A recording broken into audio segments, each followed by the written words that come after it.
Now, a special eye on Chicago. Today is International Holocaust Remembrance Day. Every year, it's a time to honor the 6 million Jews and others who died in one of the worst chapters in human history. Our Suzanne Le-Mignot introduces us to Erna Gorman, a Holocaust survivor who shares her story of resilience and courage. This is how we marched from one ghetto to another ghetto. Sounds like a fairy tale or a made-up story, even to me at this point. It couldn't be true. In 1939, Gorman, her sister Suzanne, along with their Polish father Lieb and Ukrainian mother Malka, traveled to Poland from France for a wedding. Just as Hitler came into power and started invading that area. Gorman and her family couldn't return home. Her father was later taken by a Nazi mobile killing unit to dig a mass grave for executions. And they were shot in one after another, including my wonderful pudgy grandfather that I adored because he would cuddle me. Her father survived. In 1943, they made their way to Ukraine. There, the kindness of a Christian farmer helped the family of 4 survive. He hid them in a very small hayloft for 18 months. Gorman says he would bring them 3 buckets each day. 1 bucket with drinking water, 1 bucket for elimination purpose, and 1 bucket for whatever he could spare to feed us. The tiny hayloft would later become infested with lice and vermin. We couldn't wash. Gorman only spoke in a whisper, never moving, eventually losing her ability to walk and talk. If they don't know that you existed, then you have a chance to survive.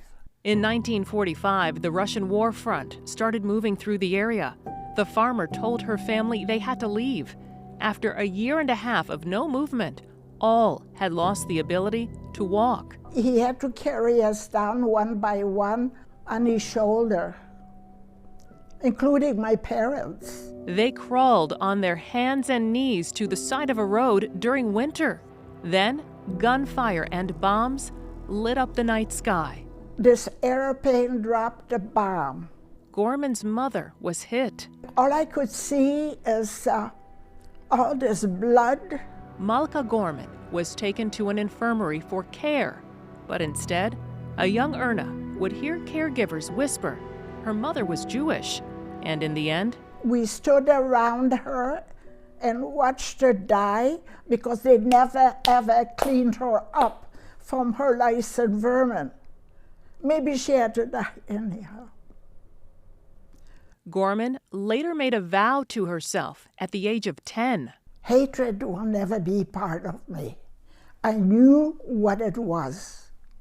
I suffered for it. Gorman says she, along with her father and sister, would eventually make their way through Europe to France, then Detroit, Michigan, to live with family in America. She found work in a sweatshop and later at an estate jewelry wholesaler, then as a realtor.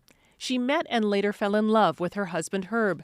They were married for 55 years until Herb died in 2012, with Erna moving to Chicago in 2019. They had 2 sons, Mark and Bob. She never spoke of her past, not even to her own children. I couldn't put hatred into my children's heart. Keeping those incredibly painful memories inside her heart for decades, Gorman says she suffered a nervous breakdown in the 1970s. I wanted to die. I was to a point where I couldn't bear the pain. It was just flowing in too much. Seeing a psychiatrist for 3 years, and at his direction, Gorman spent time tape recording every memory. I can attribute a lot to this wonderful psychiatrist. One day, she finally shared those memories with her family. She's one of the last people around that experienced this, that's still alive, to be able to tell this in person. So I guess we're all blessed to still have her, have them with us. I decided that it's time for me to get involved and not be a bystander. It was extremely important for me to do that. We knew that Hitler was coming. Since 1992, she's spoken publicly about what she's endured, now at the age of 91. Her talks number in the thousands, having shared her story with groups around the country. She also wrote a memoir called While Other Children Played, the title referring to what she couldn't do while hiding for survival in a Ukrainian hayloft. We would hear the children playing outside, the farmers' children. And reflecting on that time, Gorman remembers the young girl who struggled, who is now the woman determined to make sure her story endures forever. And through her work, history is not forgotten. Suzanne Lemonnier, CBS News, Chicago.